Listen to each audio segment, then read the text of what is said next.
ఇకపోతే లోకేష్తో వంగవీటి రాధా భేటీ. నిన్న జరిగినటువంటి ఈ భేటీ ఒక రాజకీయ ప్రాధాన్యతను సంతరించుకుందని చెప్పుకోవాలి. ఎందుకంటే వంగవీటి రాధా అంటే విజయవాడ మహానగరానికి మకుటం లేని మహారాజుగా కీర్తించబడినటువంటి దివంగత నేత వంగవీటి మోహన్ రంగా గారి అబ్బాయి. 2004లోనే కాంగ్రెస్ పార్టీ నుంచి వంగవీటి రాధా గారు ఎమ్మెల్యేగా గెలిచారు. 25 సంవత్సరాల అతి చిన్న వయసులో ఆయన ఎమ్మెల్యే అయ్యారు. మరి ఆయన తండ్రికి ఉన్నటువంటి అభిమానులు ఈ 2 తెలుగు రాష్ట్రాల్లో పెద్ద ఎత్తున ఉన్న సంగతి అందరికీ తెలిసింది. ఆయన చనిపోయి దాదాపు 35 సంవత్సరాలు దాటినప్పటికి కూడా ఇప్పటికీ కూడా 2 తెలుగు రాష్ట్రాల్లో వంగవీటి మోహన్ రంగా గారికి పెద్ద ఎత్తున అభిమానులు ఉన్నారని చెప్పుకోవచ్చు. అయితే 2004లో ఎమ్మెల్యే రాధా గారు 2009 ప్రజారాజ్యంలో జాయిన్ అయ్యి 800 అతి తక్కువ ఓట్లతోటి ఆయన ఓటమి చెందాల్సిన పరిస్థితి వచ్చింది. ఆ రోజు ఆయన కాంగ్రెస్లోనే ఉన్నట్లయితే రాజశేఖర రెడ్డి గారి మంత్రివర్గంలో మంత్రిగా ఉండేవారు. అందులో ఎలాంటి డౌటు లేదు. ఆయన రాజకీయ జీవితం వేరేగా ఉండేది. ఆ రోజు చిరంజీవి గారి మీద ఉన్నటువంటి గౌరవం మీద అభిమానం మీద అధికార పార్టీ నుంచి ఎమ్మెల్యేగా రాజీనామా చేసి ప్రజారాజ్యం పార్టీలో చేరినటువంటి నాయకుడు వంగవీటి రాధాకృష్ణ గారు. ఆయన చేరికతోటి ప్రజారాజ్యానికి ఒక ఊపు వచ్చిందని చెప్పుకోవచ్చు. కృష్ణా జిల్లా కానీ, గుంటూరు జిల్లా కానీ, గోదావరి జిల్లాలు కానీ వంగవీటి రాధా గారి చేరిక ఆ రోజు ప్రజారాజ్యం పార్టీకి ఒక బలమైనటువంటి పునాది అయింది. అందులో ఎలాంటి డౌటు లేదు. ఎందుకంటే వాళ్ళ తండ్రి గారికి ఉన్నటువంటి లెగసీ అలాంటిది. ఆ తర్వాత దురదృష్టవశాత్తు ప్రజారాజ్యం కాంగ్రెస్లో విలీనం అవటం, ఇక వంగవీటి రాధా గారు అప్పుడే కొత్తగా వచ్చినటువంటి వైఎస్ఆర్ కాంగ్రెస్ పార్టీలో జాయిన్ అవటం, జగన్మోహన్ రెడ్డి గారికి అత్యంత సన్నిహితంగా మెలగటం, 2014లో వైసీపీ నుంచి పోటీ చేసి విజయవాడ తూర్పు నుంచి ఎమ్మెల్యేగా ఓటమి చెందటం, వరుసగా 2 ఓటములతోటి రాజకీయంగా కాస్త ఆయన డేలా పడ్డారని చెప్పుకోవచ్చు. ఎందుకంటే రాజకీయాల్లో ఎలాంటి అవినీతి మచ్చలైన నాయకుడు వంగవీటి రాధాకృష్ణ గారు. తన తండ్రికి లేదు మచ్చ, తనకి లేదు. నిజంగా తనకి డబ్బు మీద ఏదైనా వ్యామోహం ఉన్నట్లయితే 1000 కోట్లు సంపాదించుకునే అవకాశం ఉన్నటువంటి పరిస్థితి ఆయనకి ఈ రోజుకి ఉంది. ఈ రోజుకి తెలుగుదేశం, జనసేన, వైసీపీ 3 రాజకీయ పార్టీలు ఉన్నటువంటి ఆ పార్టీల అధినేతలు, నాయకులు, ఎమ్మెల్యేలు, కార్యకర్తలు అందరూ కూడా ఇష్టపడేటువంటి ఒకే ఒక్క నాయకుడు రాష్ట్రంలో వంగవీటి రాధాకృష్ణ గారు. వివాదరహితుడు, బెజవాడ మహానగరంలో ఫ్యాక్షన్ని అంతం చేసినటువంటి వ్యక్తి ఆయన. తనకి జరిగినటువంటి, తన కుటుంబంలో జరిగినటువంటి దుస్థితి ఎవరికి రాకూడదని, తనలాగా ఎవరో తండ్రిని కోల్పోయి ఇబ్బంది పడకూడదని చెప్పేసి ఆయన ఎంతమంది ఆయన్ని అసమర్థుడన్నా, చేతగాని వాడన్నా, తండ్రి పౌరుషాన్ని ముందుకు తీసుకెళ్ళట్లేదండి ఎన్ని అన్నా గొడవలకి, కొట్లాట్లకి, హత్యా రాజకీయాలకి ఆయన వెళ్ళలేదు. బెజవాడని ప్రశాంతంగా ఉంచటంలో వంగవీటి రాధా గారికి ఒక క్రెడిట్ ఇవ్వచ్చు. ఆయన వల్లే బెజవాడ ప్రశాంతంగా ఉంది ఈరోజు. లేకుండా తాను కూడా తన తండ్రిని చంపిన వాళ్ళని చంపాలనుకొని హత్యా రాజకీయాలు కనుక మొదలుపెట్టి ఉన్నట్లయితే ఈరోజు బెజవాడలో కొన్ని వేల కుటుంబాలు మళ్ళీ రోడ్డును పడేయి, ఇంట్లో పెద్ద దిక్కును కోల్పోయి. కానీ అలాంటిది ఏమీ చేయకుండా ఆయన మాత్రం మౌనంగా ఉండిపోయాడు.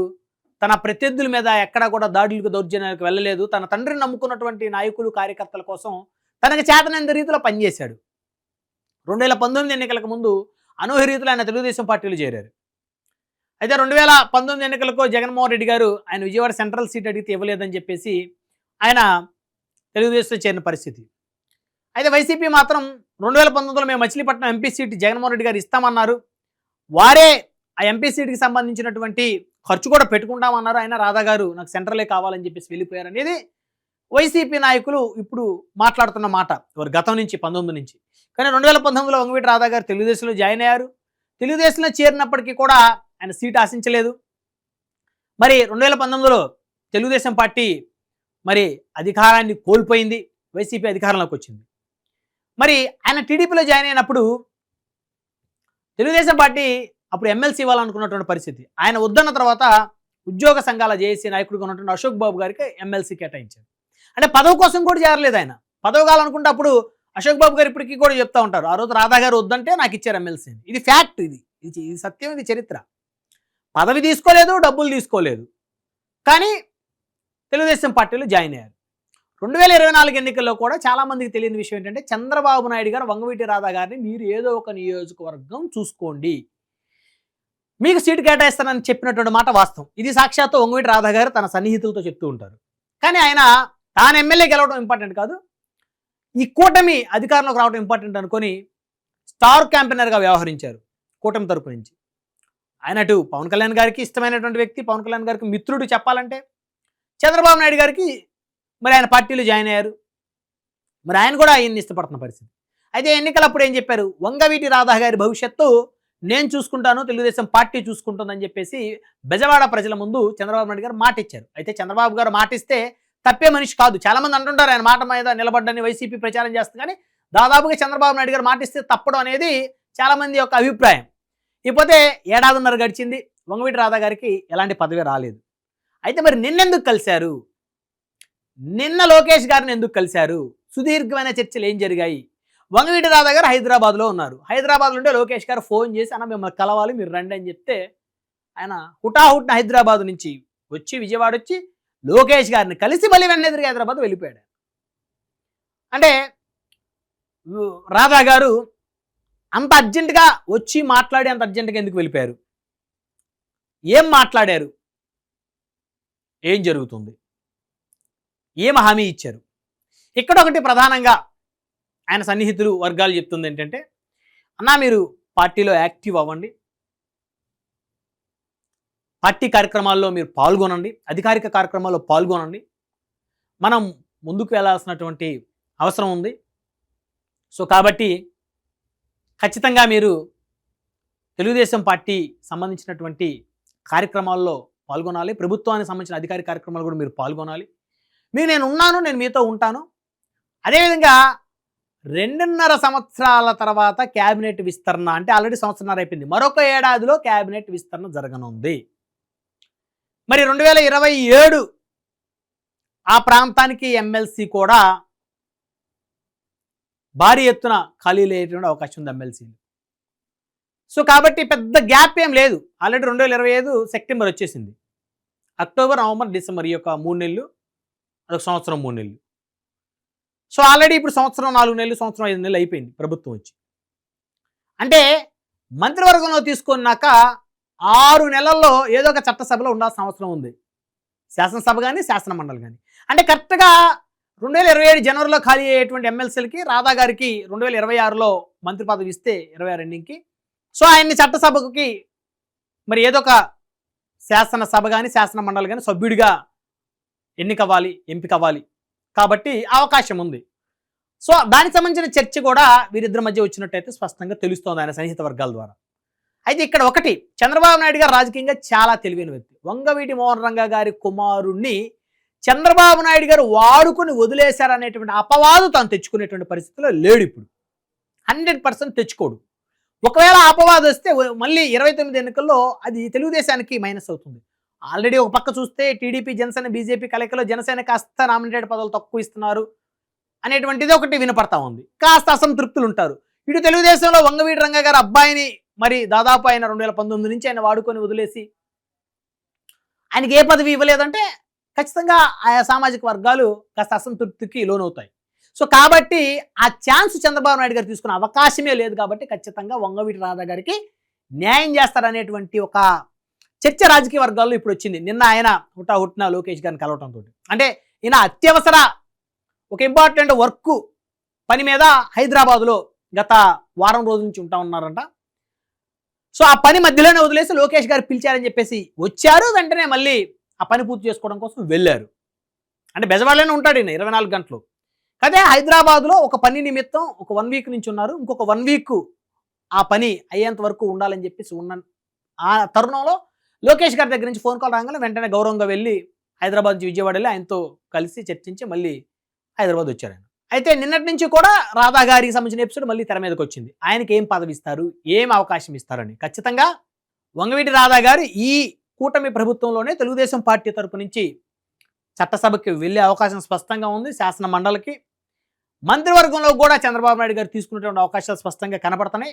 ఎందుకంటే ఎన్నికలప్పుడు హామీ ఇచ్చారు కాబట్టి 2.5 సంవత్సరాల తర్వాత ఖచ్చితంగా గతంలో జగన్మోహన్ రెడ్డి గారి ప్రభుత్వం ఏ విధంగా అయితే మంత్రివర్గ మరి మార్పులు చేర్పులు జరిగాయో, పాత వాళ్ళని తీసి కొత్త వాళ్ళని పెట్టడం, ఎందుకంటే అందరికీ మంత్రి కావాలని ఉంటుంది. తెలుగుదేశంలో కూడా పాపం చాలామంది 5 సార్లు 6 సార్లు గెలిచిన ఎమ్మెల్యేలకి అసలు వాళ్ళు మంత్రులే కాకుండా పోయిన పరిస్థితి ఉంది.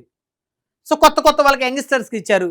ఇటీవలే జాయిన్ అయిన గొట్టిపాటి రవికుమార్ గారు, ఆయన 2017 ఆ ప్రాంతంలో జాయిన్ అయ్యాడు. 2019లో టీడీపీ నుంచి గెలిచారు, 2024 రెండోసారి టీడీపీ ఎమ్మెల్యే. ఆయనకి ఇచ్చారు. నిమ్మల రామారెడ్డి గారు మూడోసారి టీడీపీ ఎమ్మెల్యే, ఆయనకి ఇచ్చారు మంత్రి పదవి. సో చాలా మంది యంగ్స్టర్స్కి ఇచ్చారు తెలుగుదేశంలో కూడా. మరి వాసంశెట్టి సుభాష్ గారు ఫస్ట్ టైము, మరి ఆయనకి ఇచ్చారు. ఇలా చెప్పుకున్న చాలా మంది ఉన్నారు. సో జనసేనలో కూడా అంతే. జనసేన ఇచ్చిన ముగ్గురులో సరే పవన్ కళ్యాణ్ గారు పార్టీ అధినేత, నాదెండ్ల మనోహర్ గారు మూడోసారి ఎమ్మెల్యే, సో ఫస్ట్ టైం మంత్రి అయ్యారు. కందుల దుర్గేష్ గారు ఫస్ట్ టైం ఎమ్మెల్యే, మంత్రి అయ్యారు. సో కాబట్టి చాలామంది సీనియర్లు కూడా ఉన్న పరిస్థితుల్లో వారికి కూడా క్యాబినెట్లో అవకాశం కల్పించకపోతే ఖచ్చితంగా అసంతృప్తులు బయటపడితే ఎన్నికలప్పుడు ఇబ్బంది అవుతుంది. కాబట్టి అందరికీ సమానంగా గౌరవాన్ని కల్పించే దిశలో వంగవీటి రాధా గారిని కూడా ఆ కోటాలో ఆయనకు కూడా ఇచ్చినటువంటి ఆయనకి ఇచ్చిన మాటని నిలబెట్టుకొని, ఆయన అభిమానులకు ఇచ్చిన మాట నిలబెట్టుకునే క్రమంలో టీడీపీ అధిష్టానం వంగవీటి రాధా గారికి మంత్రి పదవి ఇవ్వడానికి సిద్ధపడింది. అందులో ఎలాంటి డౌట్ లేదనేటువంటి వార్తలు కూడా స్పష్టంగా వినపడతా ఉన్నాయి. ఆయన సన్నిహిత వర్గాల నుంచి నారా లోకేష్ గారితో సుదీర్ఘమైన చర్చ జరిగింది. అదేవిధంగా రిమైనింగ్ కొన్ని నామినేటెడ్ పోస్టులకు సంబంధించి దుర్గగుడి చైర్మన్ సంబంధించి, వివిధ దేవాలయాల చైర్మన్లకు సంబంధించి, మిగిలిపోయినటువంటి కార్పొరేషన్ చైర్మన్ సంబంధించి వంగవీటి రాధా గారు తన వర్గానికి చెందినటువంటి కొంతమంది, తనను అభిమానించేవాళ్ళు, తనను అనుసరించేవాళ్ళు, తన అనుచరులు కొంతమంది రాష్ట్ర వ్యాప్తంగా కొన్ని నియోజకవర్గాల్లో తనకి కాంటాక్ట్లో ఉండి, తన అనుచరగణంగా ఉండి, తన నమ్ముకున్నటువంటి వ్యక్తులు, తన తండ్రిని నమ్ముకున్నటువంటి వ్యక్తులు ఎవరైతే ఉన్నారో వారిలో కొందరి పేర్లను కూడా ప్రతిపాదించినట్టు తెలుస్తోందని జరిగినటువంటి చర్చలో.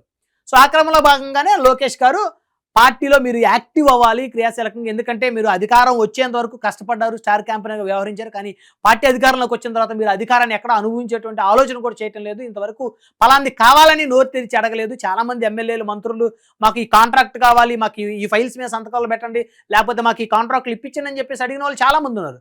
కానీ 1.5 ఏళ్ల అయింది ప్రభుత్వం వచ్చి, తనకి ఏది కావాలో ఇంతవరకు అడిగినటువంటి పరిస్థితి లేదు. సో కాబట్టి లోకేష్ గారు అవన్నీ కూడా తెలుసుకోని, ఎందుకంటే యంగ్స్టర్ నారా లోకేష్ గారు, ఆయన భవిష్యత్తులో ఖచ్చితంగా ఆంధ్రప్రదేశ్ రాష్ట్రానికి ముఖ్యమంత్రి అయ్యేటువంటి ఒక క్వాలిటీ కూడా లోకేష్ గారికి ఉంది, అందులో డౌట్ లేదు. అది ఇప్పుడు అవుతారా, 5 సంవత్సరాలకు అవుతారా, 10 సంవత్సరాలకు అవుతారా, 20 సంవత్సరాలకు అవుతారా, ఖచ్చితంగా తెలుగుదేశం పార్టీ భవిష్యత్తు నాయకుడు నారా లోకేష్ గారి ఆ పార్టీకి సంబంధించి. సో కాబట్టి ఆయనకి రాధాకృష్ణ గారు, వంగవీటి రాధాకృష్ణ గారు లాంటి నాయకుల యొక్క మద్దతు ఖచ్చితంగా అవసరం. కాబట్టి అలాంటి వాళ్ళను వదులుకోడు, అలాంటి వాళ్ళు కాస్త అసంతృప్తిగా ఉన్నా ఖచ్చితంగా వాళ్ళని దగ్గర తీసుకున్న పరిస్థితి. అయితే తనకి పలానా పదవి కావాలని ఎప్పుడు రాధా గారు ఈ సంవత్సరంలో అడగలేదు. చాలామంది అలిగారు, చాలామంది సైలెంట్ అయిపోయారు, కానీ ఆయన మాత్రం ఎక్కడ అలిగిన పరిస్థితి లేదు, సైలెంట్ అయిన పరిస్థితి లేదు. సో అవన్నీ తెలుసుకొని లోకేష్ గారు అనేక అంశాలు చర్చించి, సో తమకి చంద్రబాబు గారు ఏదైతే లోకేష్ గారికి ఒక మెసేజ్ పాస్ చేశారో అదే మెసేజ్ వంగవీటి రాధాకృష్ణ గారికి లోకేష్ గారు చెప్పారంట. ఖచ్చితంగా మిమ్మల్ని క్యాబినెట్లోకి తీసుకుంటాం, బట్ కొంచెం టైం టేకన్, ఒక 1 year. అదేవిధంగా మీకు సంబంధించిన ఏదన్నా అనుచరులు సంబంధించినటువంటి వారి లిస్ట్ కూడా ఇవ్వమని చెప్పేసి అడిగినట్టు, ఆయన ఇవ్వడానికి కూడా ప్రిపేర్ అయినట్టు తెలుస్తోంది. మొత్తానికైతే ఇక నుంచి మళ్ళీ అధికారిక కార్యక్రమాలు వంగవీటి రాధా గారు అయితే యాక్టివ్గా ఉన్నారు. మొత్తానికి ఈ భేటీ, నారా లోకేష్ గారితో వంగవీటి రాధా గారి భేటీ ఏదైతే ఉందో ఇది ఒక రాజకీయ ప్రాధాన్యతనైతే ఖచ్చితంగా తెచ్చుకుందని చెప్పాలి, ఈ భేటీకి సంబంధించిన తాలూకా వివరాలు.